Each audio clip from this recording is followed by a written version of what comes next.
bienvenue à bord. Juste quelques chiffres sur les IMOCA, 18,18 m de longueur. Un mât qui va quasi jusqu'à 30 mètres à 28 mètres, presque 6 mètres de largeur.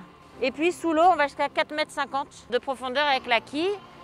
À la place des dérives, ils ont transformé ça avec des foils. Donc là, on voit la partie qui sera après sous l'eau. Donc ce foil, il monte et il descend avec un système de cordage, de ficelle. C'est quand le bateau accélère. Donc avec ce bateau, c'est à partir de 12-13 nœuds, donc 20 km/h en gros, quoi. Il y a une force physique qui fait que le bateau, il va se soulever.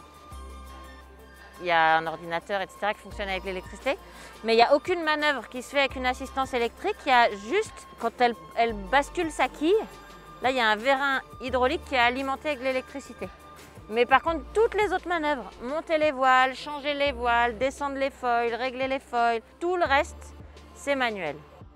Là, on voit toutes les voiles. Donc Isabelle a le droit de partir avec 8 voiles. Alors les grosses voiles, là, le Grand Genac, il pèse 55 kg.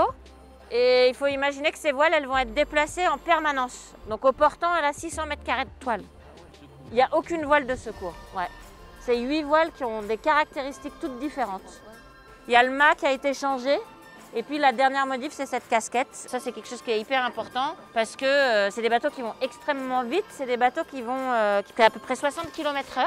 Donc 60 km/h, on se dit ouais, ça va 60 km/h. Maintenant, vous mettez des dodanes de partout sur la route. Vous dites que c'est la nuit.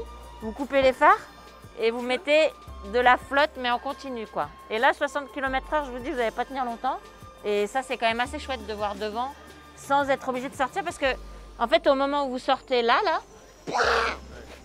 c'est la douche assurée. Toutes les manœuvres, hormis les changements de voile d'avant, se font d'ici. Ici, on a ce qu'on appelle un moulin à café ou une colonne. Donc, elle va avec un système d'engrenage qui se fait en dessous. Avec ce système, pouvoir connecter n'importe quel winch sur le bateau. Et elle va pouvoir travailler comme ça avec des manivelles qui ont été adaptées pile poil à sa taille pour pas qu'elle se retrouve à chaque fois à bout de bras. Et la petite nouveauté de l'année, ils ont installé un système de pédalier. Donc on a dit rouler le Genac, remonter un riz de la grand voile, c'est 6-7 minutes d'effort non-stop, quoi. Quand elle en peut plus avec les bras, elle peut s'installer dans son fauteuil et travailler avec ses pieds. Quand elle avance, elle plante son hydrogénérateur dans l'eau et avec la vitesse du bateau, ça va faire tourner l'hélice et ça va fabriquer de l'électricité. Cette électricité, elle en a besoin énormément pour ses pilotes automatiques. C'est très rare qu'elle barre. Et l'autre chose pour laquelle elle a vraiment besoin d'électricité, c'est son désalinisateur. Elle part avec pas beaucoup d'eau douce. Donc elle part avec 80 jours de nourriture. Quelques petits exemples de ce qu'elle va manger. Des crackers de parmesan, des salades de sarrasin ou du confit de canard. Voilà, c'est des plats qui ont été mis, on a enlevé l'eau.